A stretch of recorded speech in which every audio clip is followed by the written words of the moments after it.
sun and the earth. Hi! Hello! Isang magandang gabi, magandang umaga, tanghali, hapon sa inyong lahat. Kayo po ay narito naman sa aking programa na hindi ninyo programa. Ang tandaan mo ito. Tandaan natin ito. Brad, ano na naman ba ang aming tatandaan sa iyong programa na hindi namin programa? Ito ang ating tatandaan pagbasa sa susunod na linggo na ebanghelyong babasahin sa lahat ng simbahan. Ang pagbabalik ng anak ng tao. Tandaan natin ito ang pagbabalik ng anak ng tao. Sino bang tinutukoy na anak ng tao? Walang iba kundi ang ating Panginoong Jesus, the coming of the Son of Man. Iba-iba ang pananaw ng bawat Kristiyano, bawat mananampalataya, bawat mga tagapagturo patungkol sa pagbabalik ng ating Panginoong Jesus dito sa mundo o dito sa daigdig. Iba-iba man ang ating pamamaraan ng pagkaunawa at pagkaintindi kung ang kanyang pagbabalik ay kailan ba, paano nga ba, ang mahalaga, babalik siya. Tayong mga Katoliko ay pinaniniwalaan natin na ang pagbabalik ng Panginoong Hesus ay tinatawag na final coming. Pero sa mga Protestant at sa mga born again, ito ay mas kilala sa tinatawag na second coming o ang ikalawang pagbabalik. Pero sa ating mga Katoliko, ito yung kanyang huling pagbabalik. At yan naman ay sinabi at ipinangako ng Panginoon sa John chapter 14 verse 1 up to 3. Tayo po ngayon ay bumasa at ang atin pong babasahin ay ang Ebanghelyo ni San Marcos, Kabanatang 13, talata 24 hanggang 32. At ganito po ang isinasaad.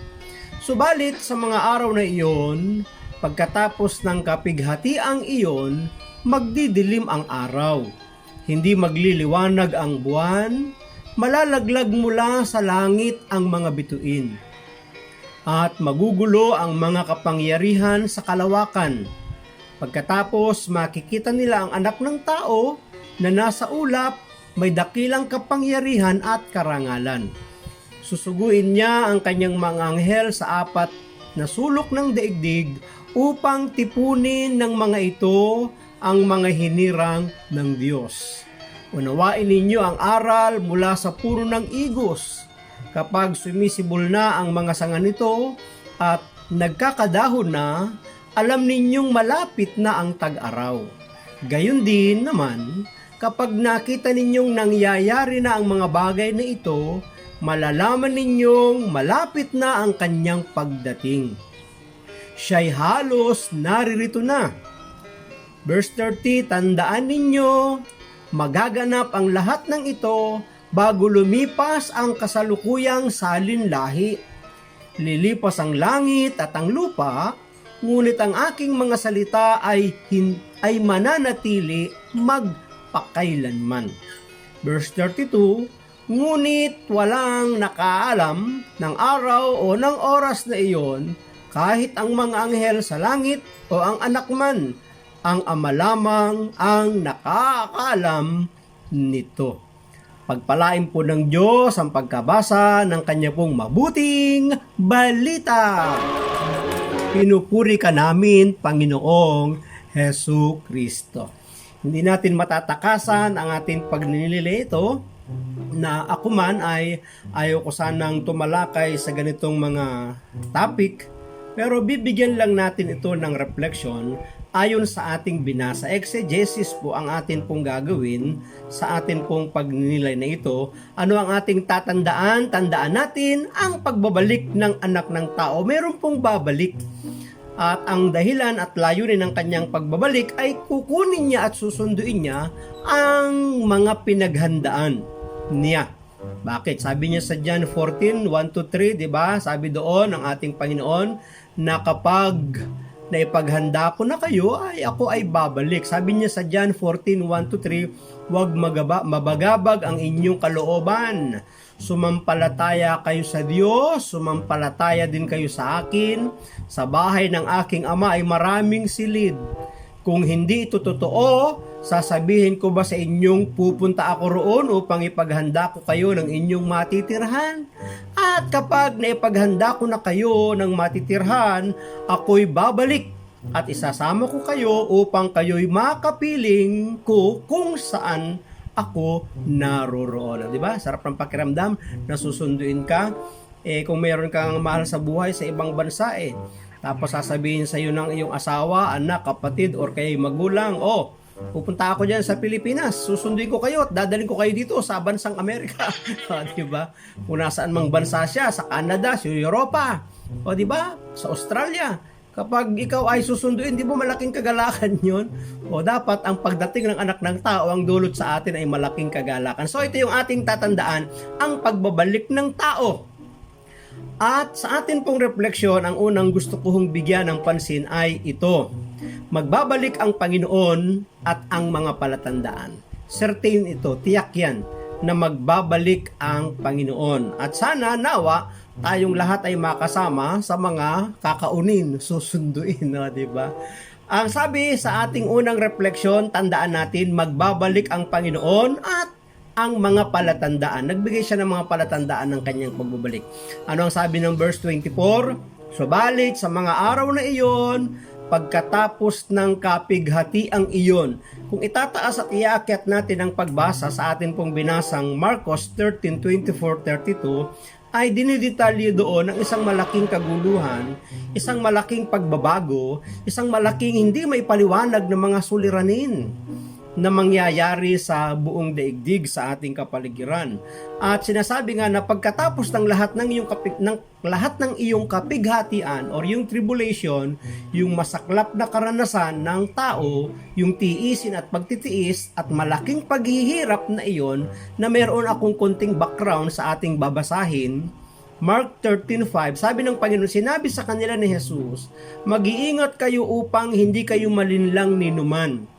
Kasi pagdating ng mga panahon na yon na maraming magaganap sa buong mundo, sa daigdig, sa ating kapaligiran, may lilitaw at lulutang na siya'y magiging tagapagligtas at sasabing siya ang Misayas.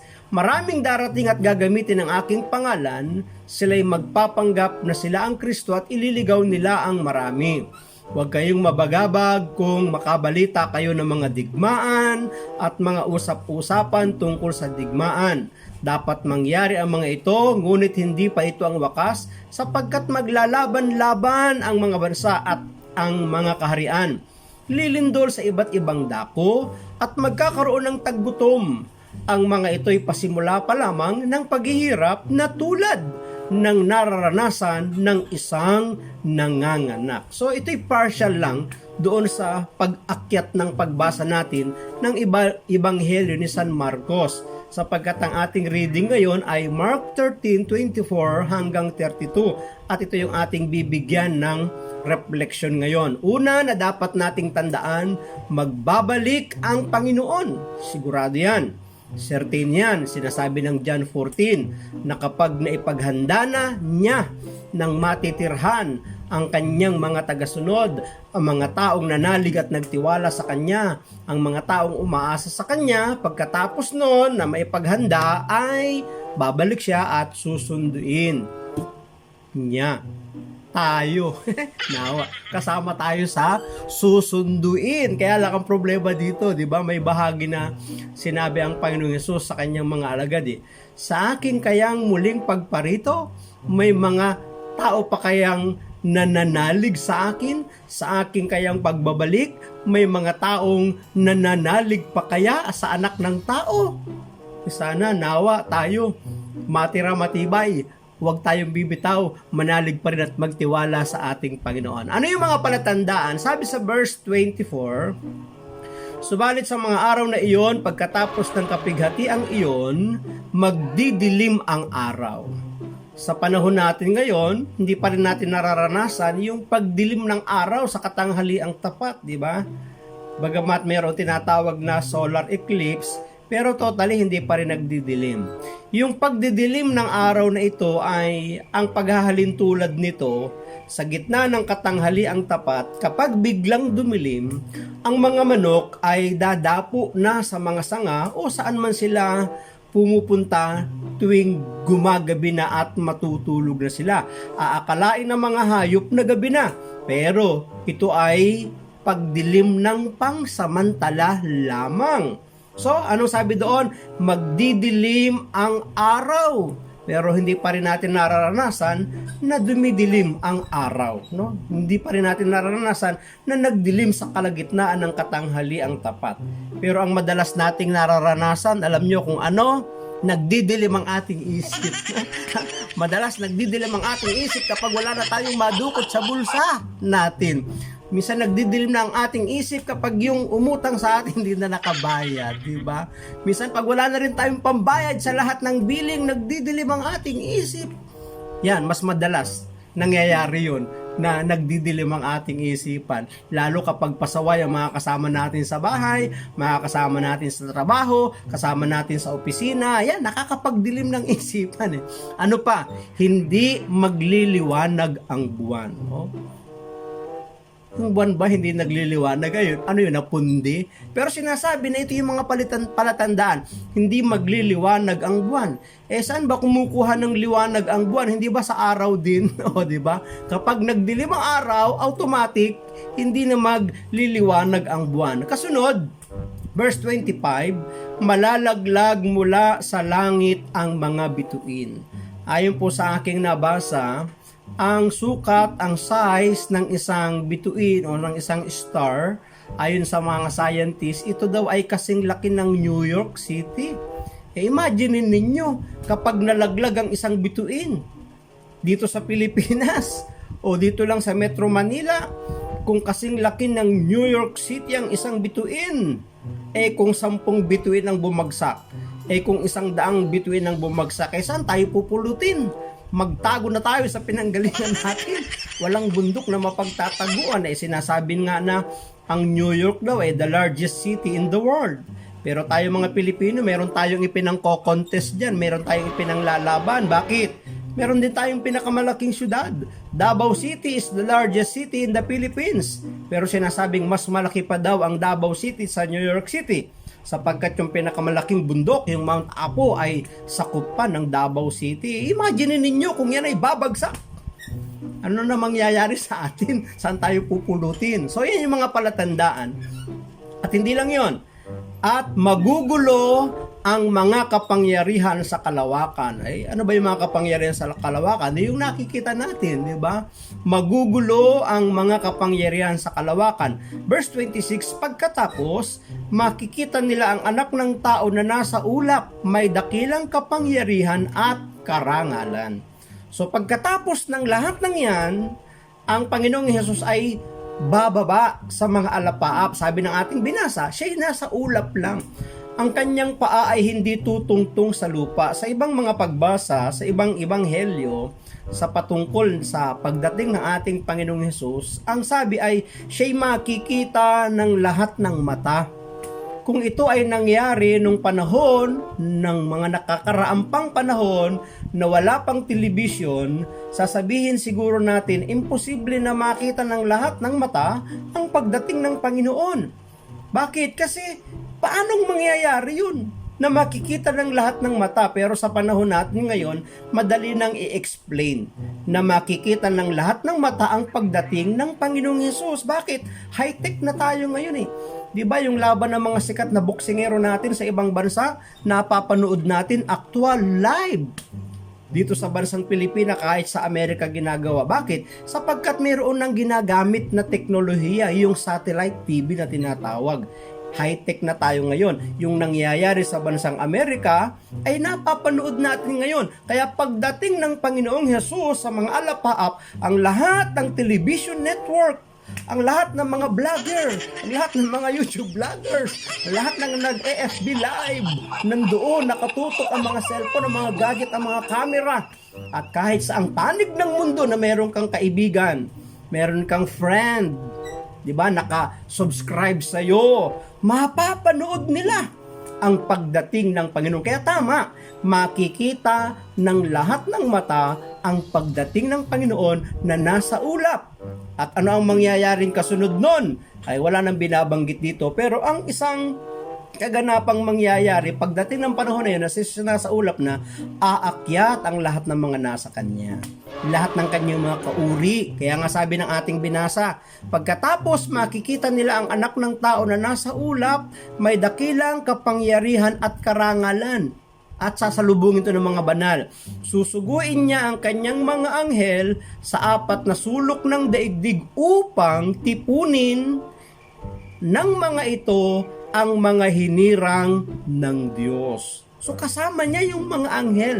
At yung mga anghel na yun, iipunin ang lahat ng ng mga hinirang ng Diyos na isasama. O di tama yung John 14 na kapag naihanda na ng Panginoon yung titirhan ng kanyang mga susunduin, darating siya. So yung kanyang pagdating ay isang palatandaan na natapos niya na yung titirhan ng kanyang mga hinirang. Kaya nga sabi sa verse 27, susuguin niya ang kanyang mga anghel sa 4 na sulok ng daigdig upang tipunin ng mga ito ang mga hinirang ng Diyos. Ano ang sabi sa 1 Thessalonians 4:16?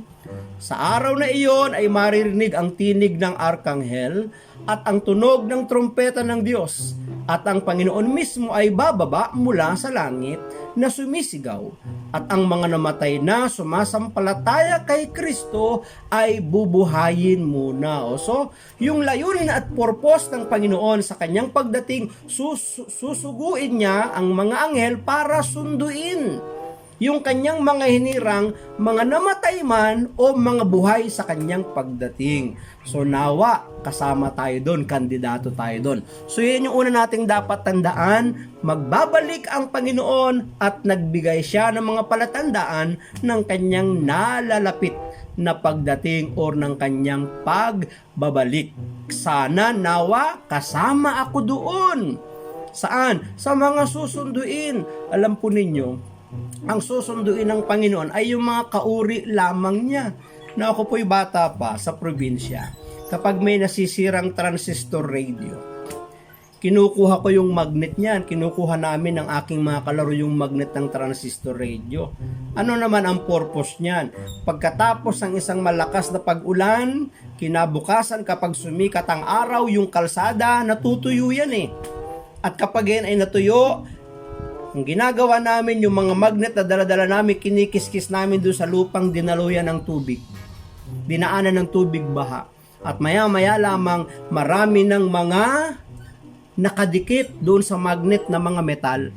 Ang gagawin namin, kakayasin namin, aalisin namin yung mga nakadikit na metal doon sa magnet at ilalagay namin sa isang papel. Pagkatapos kapag nandoon na yung mga metal, ilalagay naman namin sa ilalim yung magnet. Tapos pasasayawin na namin yung mga metal kahit patagilid, patumba, pataob, hindi nahuhulog. Bakit? Kasi nakadikit dun sa magnet, na mga magnet niya yung metal. Kasi kauri ng magnet yung metal. Pagdating ni Jesus sa mga alapaap, lahat ng nasa kanya aakyat. Yung kanyang mga kauri lang, yung Christ-like lang, yung tumulad sa Panginoon, yung hindi bumitaw sa Kanya, yung tumulad sa Kanya, yung kanyang kauri lang.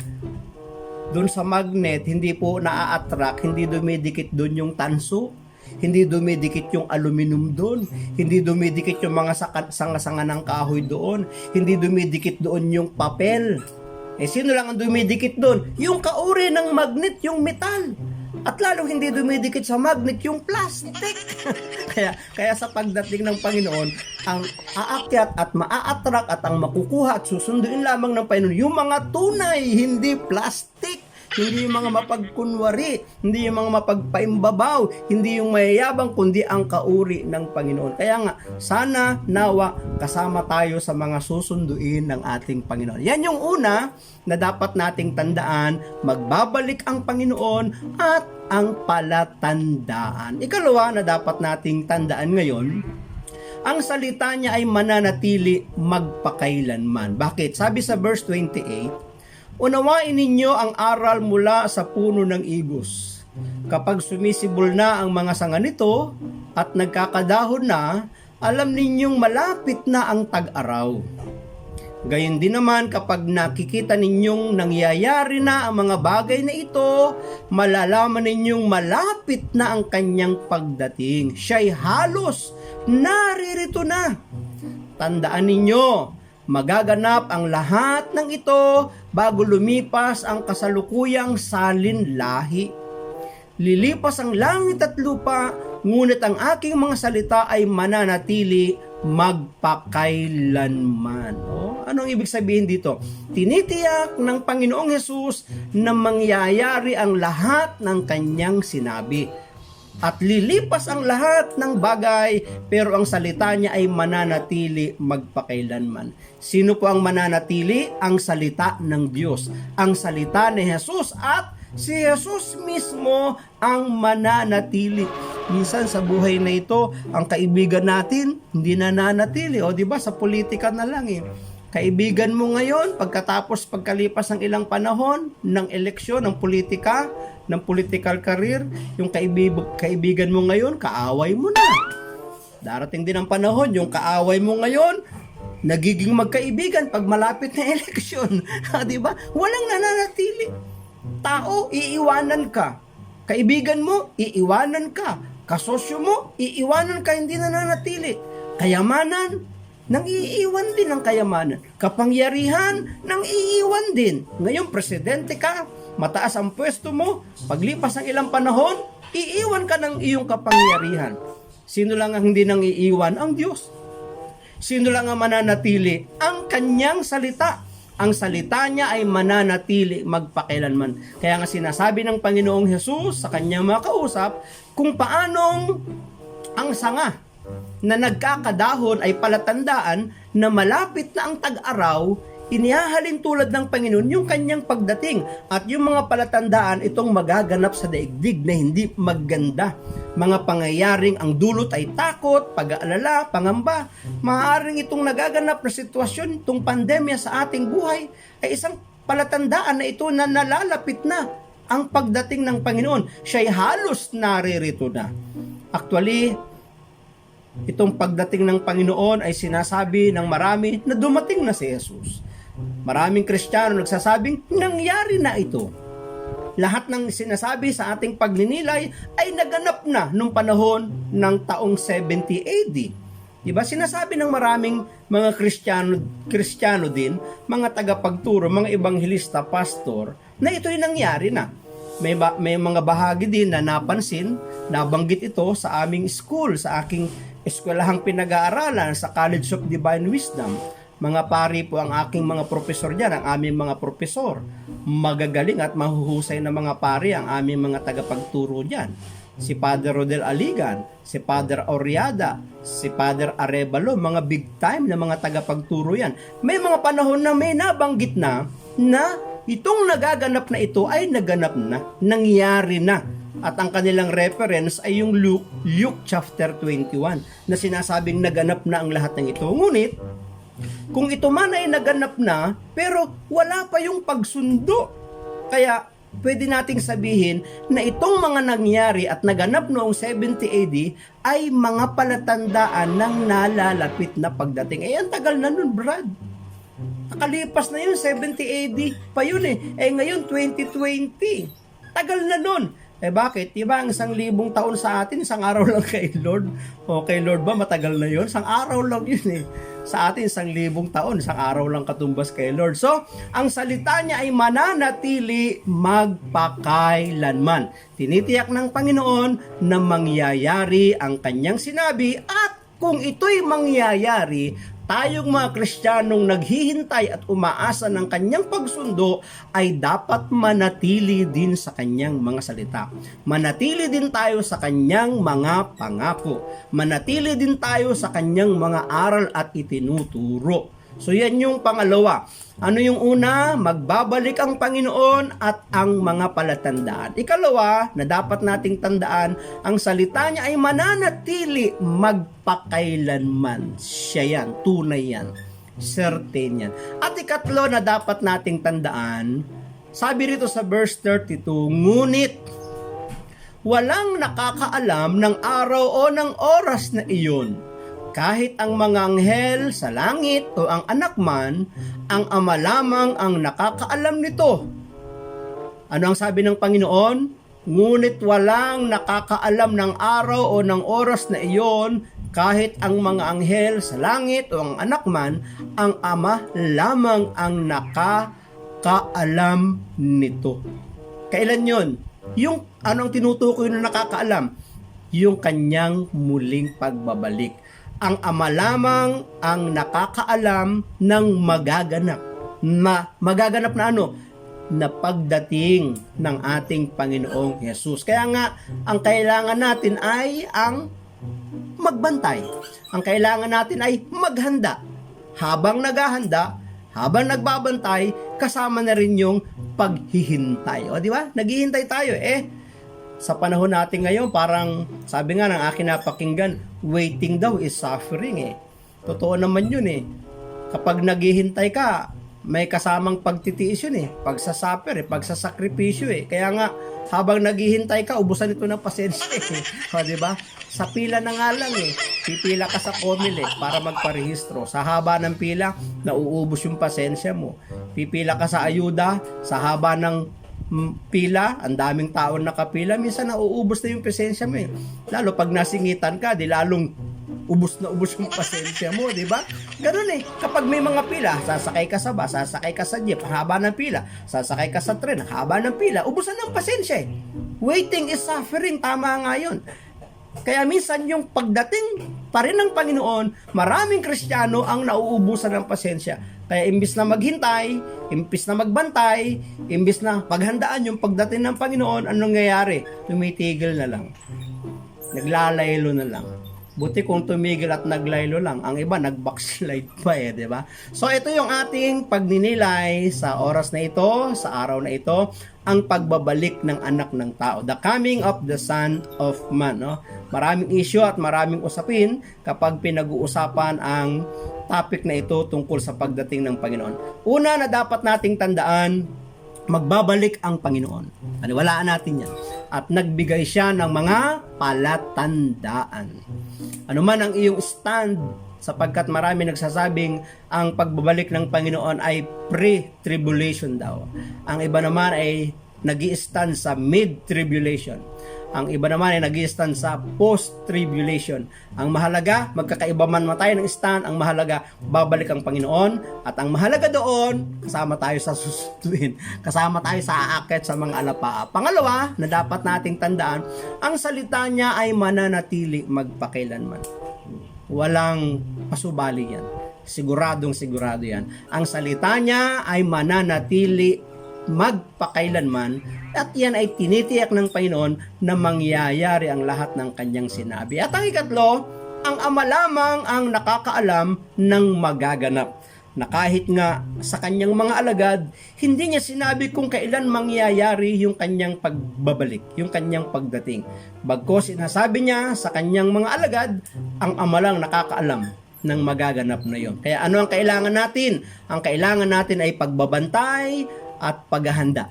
Habang tayo naghihintay, kasama na yung pagtsatsaga, Magbaon tayo ng pasensya.